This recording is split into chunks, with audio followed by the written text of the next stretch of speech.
Hello అందరికీ. ఈరోజు నేను నా ఫ్రెండ్ మానస టెంపుల్కి వచ్చామండి. ఇది పెరేడ్ గ్రౌండ్ దగ్గర ఉంటుంది. శ్రీ సిద్ధి వినాయక టెంపుల్ అనమాట. ఈ టెంపుల్లో విశిష్టత ఏంటి అనేది చూపిస్తాను పదండి. ఒకసారి టెంపుల్ అంతా చూసేయండి.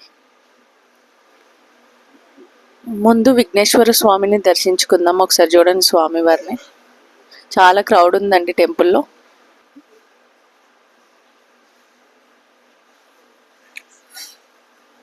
ఇక్కడ చాలా దేవుళ్ళు కొలువై ఉన్నారండి. సుబ్రహ్మణ్య స్వామిని కూడా చూపిస్తాను ఒకసారి దగ్గర నుంచి. ఇక్కడ వల్లి సమేత సుబ్రహ్మణ్య స్వామి వారు ఉంటారండి. ఒకసారి ఆయనను కూడా దర్శించుకోండి. మీరు ఎవరైనా సరే పెరేడ్ గ్రౌండ్ సైడ్ వస్తే ఒకసారి కింద మెట్రో కిందనే ఉంటుందండి టెంపుల్, దర్శించుకోండి. చాలా పీస్ఫుల్గా ఉందండి. ఎక్కడెక్కడి నుంచో వస్తున్నారండి ఈ టెంపుల్కి. స్వామివారి ఆశీస్సులు కూడా తీసుకోండి. ఇక్కడ ముడుపులు కూడా కడుతున్నారు ఈ చెట్టుకి. ఒకసారి చూసేయండి.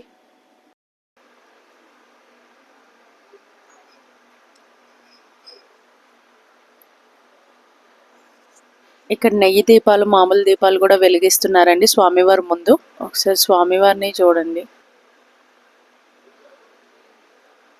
ఆయనకి విశిష్టత పూజలన్నీ జరుగుతున్నాయి అన్నమాట.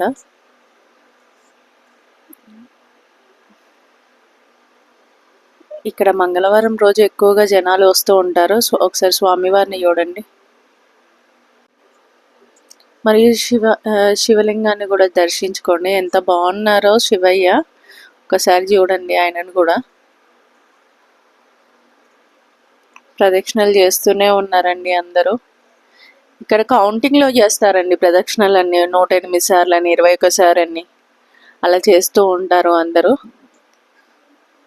ఒక్కొక్కరికి ఒక్కొక్క కోరిక ఉంటుంది కదండి, వాళ్ళ కోరికల ప్రకారం చేస్తూ ఉంటారు. అలాగే మనం కూడా ప్రదక్షిణలు చేసేద్దాము. శివయ్య చుట్టూ తిరుగుతూనే ఉన్నాము. చివరికి ప్రదక్షిణలు అయిపోయిన తర్వాత మన శివయ్య దర్శనం చేసుకుందామా? ఒకసారి చూసేయండి. ఒక్కసారి శివయ్యను దర్శించుకోండి అందరూ.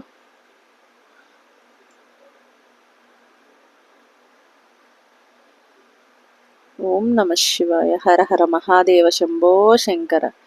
ఇంకా అమ్మవారిని కూడా చూడండి శివయ్యతో పాటు.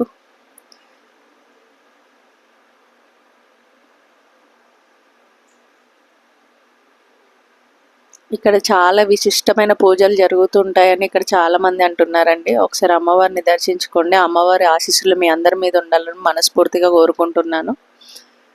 అలాగే గుడి ప్రాంగణం మొత్తం చూసేయండి.